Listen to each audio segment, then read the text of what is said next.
ఇది ఈ తీర్పు ఈ రేవంత్ రెడ్డి గారి అరాచకాలు అకృత్యాలకు ఎదురుబడి కొట్లాడుతున్నటువంటి BRS party working president KTR గారి విజయము, హరీష్ అన్న విజయం.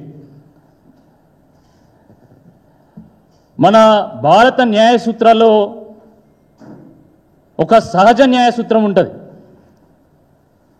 100 మంది దోషులు తప్పించుకున్నా పర్వాలేదు కానీ ఒక నిర్దోషికి కూడా శిక్ష పడొద్దని.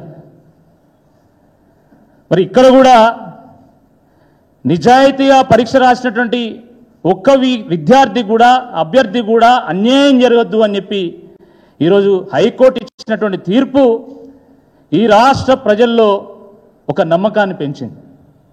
అంతిమంగా ధర్మమే నిలుస్తుంది, సత్యమే జయిస్తుంది అని చెప్పడానికి ఈరోజు హైకోర్టు ఇచ్చినటువంటి ఒక తీర్పు నిదర్శనం అని చెప్పి ఈ సందర్భంగా గుర్తు చేస్తూ ఉన్నాం. ఒక నకిలీ లాయర్ తయారైతే కొంతమందికి అన్యాయం జరుగుతుంది. ఒక నకిలీ ఇంజనీరు తయారైతే కొన్ని నిర్మాణాలు కూలుతాయి. ఒక నకిలీ డాక్టర్ తయారైతే కొంతమంది ప్రాణాలు పోతాయి. కానీ ఒక నకిలీ గ్రూప్ 1 ఆఫీసర్, ఒక ఎంఆర్ఓనో, ఒక డిఎస్పీనో, ఇంకా ఒక ఉన్నత అధికారి ఎవరైనా నకిలీగా తయారైతే ఆ సమాజమే భ్రష్టు పట్టిపోతుంది. కాంగ్రెస్ పార్టీ అంటే అది స్కామ్ల పార్టీ.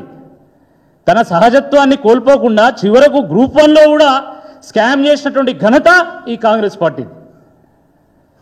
గ్రూప్ 1 ఆఫీసర్లను కూడా నకిలీ ఆఫీసర్లను తయారు చేయాలని ఆలోచన చేసినటువంటి కాంగ్రెస్ పార్టీది నిజమైనటువంటి దేశద్రోహం. ఈ కాంగ్రెస్ పార్టీ మీద దేశద్రోహం కేసు ఎందుకు పెట్టకూడదో ఈ రేవంత్ రెడ్డి గారు చెప్పాల్సినటువంటి అవసరం ఉంది. మొదటి నుండి కూడా ఈ గ్రూప్ 1లో అనేక అవకతవకలు జరిగినాయి. ఈ ఇవాల్యుయేషన్ అంతా కూడా గందరగోళంగా ఉంది. ఇందులో ఏదో గోల్మాల్ ఉందని చెప్పి బీఆర్ఎస్ పార్టీ మొదటి నుండి కూడా వాదిస్తూ వచ్చింది. అంగట్లో కూరగాయలు అమ్ముకున్నట్టు అమ్ముకున్నారు ఈ పోస్టులను అని చెప్పి అభ్యర్థులు ఆరోపణలు చేస్తున్నారు. దీనిపైన మీ సమాధానం ఏందని చెప్పి మేము ప్రూఫ్స్తో సహా ప్రజల మధ్యలో చర్చ పెట్టేటువంటి ఒక ప్రయత్నం చేశాం. 21,075 మంది పరీక్ష రాస్తే 21,085 మందికి ఎట్ట ఫలితాలు ఇచ్చిండ్రు, దీంట్లో ఉన్నటువంటి మతలబ్ ఏందని చెప్పి బీఆర్ఎస్ పార్టీ ప్రశ్నిస్తే అది సర్వసాధారణం, కామన్గా జరుగుతూనే ఉంటుందని చెప్పింది. పక్కన ఉన్నటువంటి వాళ్ళకి సేమ్ మార్కులు ఎట్లొచ్చినాయి, దీంట్లో ఉన్నటువంటి మతలబ్ ఏందో చెప్పండి అని అడిగితే అది కామన్గా జరిగేది, కొన్ని చోట్ల అట్లా జరుగుతుంటుందని చెప్పి సమాధానం చెప్పడం జరిగింది. మహిళలకు ప్రత్యేకంగా సెంటర్లు ఎందుకు పెట్టిళ్ళు, దాంట్లో మీరు పురుషులను ఎందుకు అలౌ చేయలేదంటే ఈ పురుషులు పోయి వాష్రూమ్లలో కెమెరాలు పెడతారు, మహిళలకు అన్యాయం జరుగుతుందని చెప్పింది ప్రభుత్వం. అసలు మీరు కోటి ఉమెన్స్ కాలేజీలో పురుషులు ఎందుకు అలౌ చేయలేదు అంటే వాళ్ళు ఏం చెప్పిన ప్రిన్సిపాల్ అలౌ చేయలేదన్నారు. మరి గతంలో యూపీఎస్సీ మెయిన్స్ అక్కడ జరిగింది. ఈ రకంగా అసలు గ్రూప్ 1 అభ్యర్థులు అని లేదా బీఆర్ఎస్ పార్టీ నాయకులుగా మేము చేసినటువంటి ప్రతి ఆరోపణకు అడ్డదిడ్డమైనటువంటి సమాధానాలు తప్ప ఎక్కడ కూడా పొంతనతో కూడినటువంటి సమాధానం చెప్పలే. అప్పుడే చాలా స్పష్టంగా అర్థమైపోయింది ఇందులో 100% గోల్మాల్ జరిగింది, తప్పకుండా ఇందులో పెద్ద ఎత్తున స్కామ్ జరిగింది, మనీ ఎక్స్చేంజ్ అయిందని చెప్పి చాలా స్పష్టంగా అర్థమైతే ఆధారాలతో సహా మేము ఈ నిరుద్యోగులు పెట్టినటువంటి సోమాజీ కూడా ప్రెస్ క్లబ్లో పెట్టినటువంటి ప్రెస్ మీట్లో కూడా మేము వాదన చేస్తే నా మీద ఆ రోజు ఏం చేసిండు, పరువు నష్టం దావా నోటీస్ పంపించింది. అంటే మేము వాస్తవాలు చెప్తే మీ పరువు పోయినట్టు ఫీల్ అయ్యిండు. మరి ఈరోజు హైకోర్టు ఇచ్చినటువంటి తీర్పు తర్వాత మీ పరువు ఉన్నదా పోయిందా? ఇప్పుడు ఎవరికి నోటీస్ ఇస్తారు, మీరు ఎవరి మీద కేసు పెడతారు? అరే ఇలా ఉద్యోగాలు లేదో గందరగోళం జరిగిందని చెప్పి మా శాసనసభ్యులు కౌశిక్ రెడ్డి గారు వాదిస్తే వారి మీద ఎస్సీ ఎస్టీ కేసు పెడతారా? మరి ఇప్పుడు ఎవరి మీద కేసు పెడతారు? ఇప్పుడు మీది తప్పైందని తేలింది కదా, ఇప్పుడు మరి ఎవరి మీద కేసు పెట్టాలి? రేవంత్ రెడ్డి గారి మీద కేసు పెట్టాలనా, టీజీపీఎస్సీ చైర్మన్ మీద కేసు పెట్టాలనా, టీజీపీఎస్సీ సెక్రటరీ మీద కేసు పెట్టాలనా, ఎవరి మీద కేసు పెట్టాలనో ఒకసారి స్పష్టంగా చెప్పాల్సినటువంటి అవసరం ఉంది. ఈ దేశ చరిత్రలో ఏ పబ్లిక్ సర్వీస్ ఎగ్జామినేషన్లో కూడా మెయిన్స్కి ఒక హాల్ టికెట్, ప్రిలిమ్స్కి ఒక హాల్ టికెట్ ఇవ్వలే. మెయిన్స్కి ఒక హాల్ టికెట్, ప్రిలిమ్స్కి ఒక హాల్ టికెట్ ఇచ్చినప్పుడే మేమే చెప్పినాం ఆ రోజు ఇది తప్పు 100%. ఇందులో ఏదో గోల్మాల్ జరగనున్నది, దీన్ని రద్దు చేయాలి, ఇది కరెక్ట్ కాదు, ప్రభుత్వం దీనికి సమాధానం చెప్పాలని చెప్పి నిరుద్యోగుల పక్షాన మేము అడిగిన ఆ రోజు. కానీ ఆ రోజు సమాధానం చెప్పలే. కేసీఆర్ గారి ప్రభుత్వము బీద బడుగు బలహీన వర్గాలకు, ఎస్సీ ఎస్టీ పిల్లలకు న్యాయం చేయాలని జియో 55 తీసుకొస్తే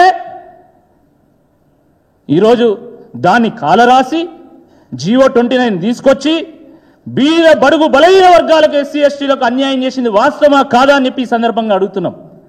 ఆ రోజు జియో 29 రద్దు చేయాలని ఇదే నిరుద్యోగులు అశోక్ నగర్లో, దిల్సుఖ్ నగర్లో పెద్ద ఎత్తున ర్యాలీలు చేస్తే సమైక్య పాలనలో కూడా చూడనటువంటి సీన్లను మనం చూసినాం.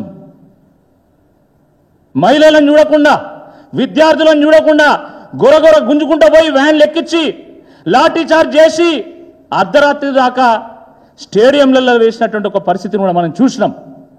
మరి ఇప్పుడు వాళ్ళకు ఏం సమాధానం చెప్తారని చెప్పి ఈ సందర్భంగా బీఆర్ఎస్ పార్టీ ప్రశ్నిస్తూ ఉన్నది. ఆ రోజు బీఆర్ఎస్ పార్టీ ముఖ్యంగా కేసీఆర్ గారు, కేటీఆర్ గారు, హరీష్ రావు గారు ఈ అభ్యర్థులకు అండగా నిలిస్తే, వాళ్ళు కేసులు కొట్లాడుతూ ఉంటే, నైతికంగా వాళ్ళకు అండగా నిలిచేటువంటి ప్రయత్నం చేస్తూ ఉంటే ఇదంతా బీఆర్ఎస్ పార్టీ కుట్రని వాదించింది. మరి ఇప్పుడు దానికి ఏం సమాధానం చెప్తారని చెప్పి ఈ సందర్భంగా మేము ప్రశ్నిస్తూ ఉన్నాం. సిగ్గుండాలే రేవంత్ రెడ్డి గారికి. ఆ రోజు రాహుల్ గాంధీ గారిని తీసుకొచ్చి అశోక్ నగర్ అంతా తిప్పి మోసపు మాటలు చెప్పి నమ్మించి ఓట్లు వేయించుకొని ఈరోజు ఉద్యోగాల సంగతి ఏంది అంటే, ఒక ఆయన 30,000 ఇచ్చినామంటాడు, ఇంకో మంత్రి 40,000 ఇచ్చినామంటాడు, మరో మంత్రి 50,000. నేనేమన్నా తక్కువ, నా మంత్రులు ఇంత చెప్తున్నాం, నేను కూడా 10,000 యాడ్ చేసి చెప్తే అయిపోతుంది అని చెప్పి మహేష్ గౌడ్ గారు పిసిసి ప్రెసిడెంట్, ఆయన 70,000. ఇక మొన్ననైతే ఆ పొన్నం ప్రభాకర్ 1,00,000 ఉద్యోగాలు ఇచ్చామంటారు. వేలం పాట వాడినట్టు మీడియా ముందు, తెర ముందు వేలం పాట, తెర వెనుక సర్కారీ వారి పాట కొనసాగుతున్నది, సర్కారీ వారి వాట కొనసాగుతున్నది, సర్కారీ వారి కోట కూడా కొనసాగుతున్నది. ఇది అన్యాయం కాదా అని చెప్పి ఈ సందర్భంగా మేము ప్రశ్నిస్తా ఉన్నాం. ఈరోజు హైకోర్టు ఏం తీర్పిచ్చింది?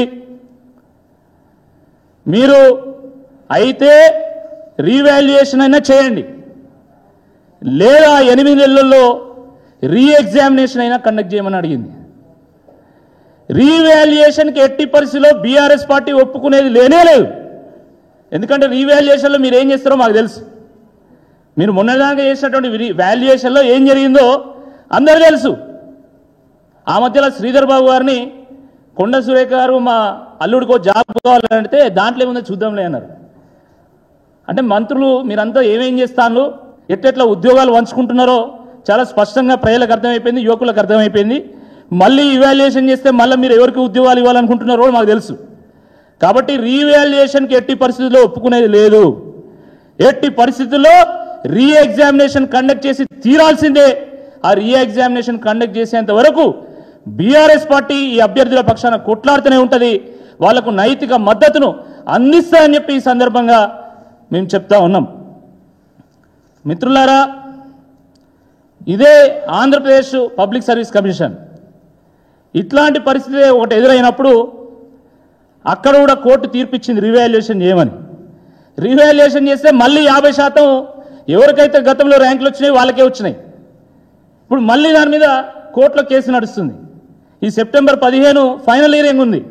కాబట్టి ఇప్పటికే ఏళ్ల తరబడి అశోక్ నగర్లో పాపం ఇరుకైనటువంటి గదుల్లో ఆ నిరుపేద విద్యార్థులు, అభ్యర్థులు, ఆ బీద బడుగు బలహీన వర్గాలకు సంబంధించినటువంటి ఆ ఎస్సీ ఎస్టీ బిడ్డలు వాళ్ళందరూ కూడా మగ్గిపోతున్నారు.